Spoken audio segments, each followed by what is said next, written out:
So the things we're going to do is we're going to make a crust just like we did before. However, instead of doing one piece and cutting it in half, we're actually going to cut it in half first and roll it out into 2 circles. So I'm going to show that. And each one is about the size of my hand. So you're going to get your pastry done and you're going to have that ready. We use the damp cloth to dampen down our counter so that our plastic wrap would stick if you're using that. If you don't have plastic wrap, just use a little bit of flour. We've got our rolling pin that we use, we have our baking pan, and we've got our parchment ready. Again, if you don't want to use your pie pan, you are welcome to use just a regular baking sheet, and that'll be fine. Then over here, what we have for our ingredients is, what we're going to add this time is we need a potato peeler and a chef's knife to cut up our apple. We need our apple, and we need some brown sugar. If you want to season the apple turnover, you're welcome to add other things to it. If you want to add nuts, if you want to add raisins, if you want to add cinnamon. But we're just going to make it pretty plain today, so let me show you how that works. Okay, so the first thing I want to show you is, this is a way that I learned to peel apples, which is a good thing. You can use a small paring knife. That's what the paring knife means. Now, in the United States, we have a ton of different types of apples. We have Fuji and Red Delicious and Honeycrisp and all kinds. There are some apples that we have that are good for cooking with. We have others that are better for baking and for eating. And so these are actually Fuji apples, which are good for sort of everything. So what I'm going to have you do is to peel it. I use a peeler like this. I turn my apple so it's perpendicular to my peeler, and as I do this, I'm going to turn my apple, but my peeler is going to stay the same. So I start at the top of my apple, and what I'm going to do is I'm just going to roll my apple around, and so it goes into a spiral around. Now, if your apple turns sort of brown, don't worry about it. That actually just means it has sugar. It could mean that it's got bruise. It's not going to be a problem for this particular lesson. When we talked about vegetables last week, we talked about the fact that actually the browning means that it has a high sugar content. And so we're just going to put this in, and we're just going to go ahead and, like I said, excuse me, got a little bit stuck in there. I'm just going to keep peeling, and again, my peeler is not moving, it's my apple that is moving, and I'm just going to keep going in a circle until I get all the peel off. Peel does not does not soften when you cook it, and so I don't want to use it when I'm baking it. If I'm eating an apple, however, I always eat the peel because the peel has most of the nutrition, just like on a potato. Most of the time where the color is, which on an apple is the peel, that's where you're going to find the nutrients. So once I have my peel out of the way, and you're welcome to eat the peel if you'd like to, I'm going to actually turn my apple upside down. So it is now upside down, and the way I'm going to cut it is I'm going to go just slightly to I'm right-handed, so I'll go slightly to the right of where the peel on the core is.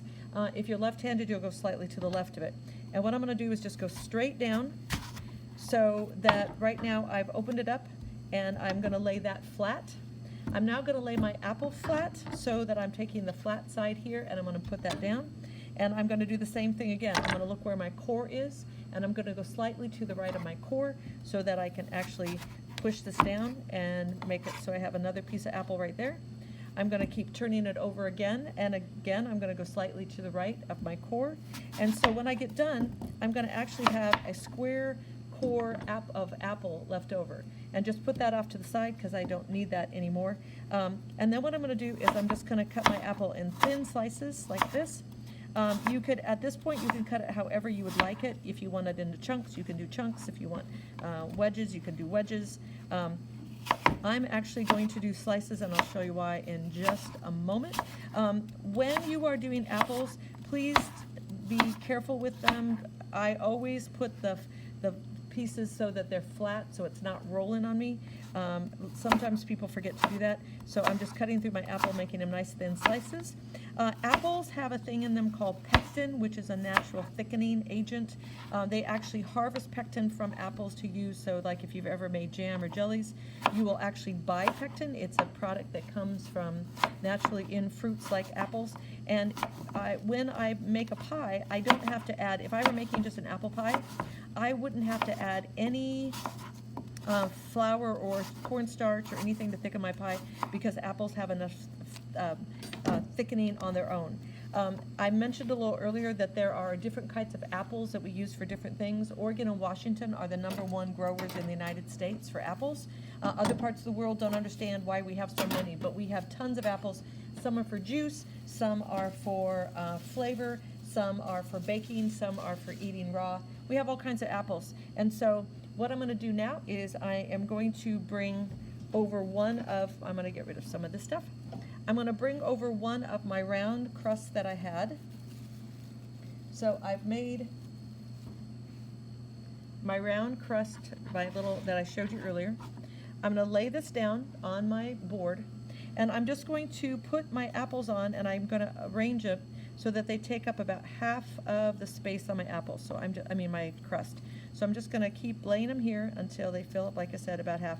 I don't want them to totally, I'm just going to sort of go here so that I've got my apples. You can put more on if you want, less on you want, but I'm just going to try to fill it up and make it nice and healthy with my apples, because if it's apple, you want apple in it, right? So it took probably about 1/4 of my apple to fill this up. And then what I'm going to do is I'm going to take a little bit of brown sugar.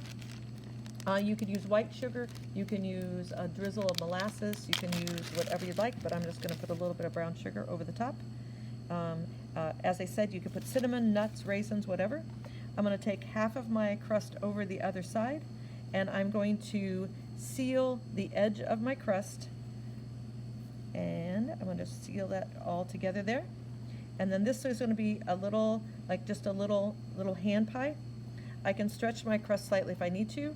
I'm going to roll over the edge and seal it and make it nice and pretty. And I'm going to make myself a little apple turnover. This will give you a chance to practice peeling and cutting apples, as well as will give you a chance to work on making your pastry skills. I'll be back in a second. Okay, now that I've got the second one done, before I put them in the oven, I also need to vent the tops, just like I did my pork pie. Anytime you have a top crust, you need to offer vents so that the steam from the apple will be able to escape and not inflate this. If I want to, I could sprinkle a little bit of brown sugar over the top, or I can sprinkle a little bit of regular sugar and cinnamon, or I could just leave it plain. It's your choice. So I'm just going to put that on, and I am going to go ahead and bake this, and I'll be back in a minute.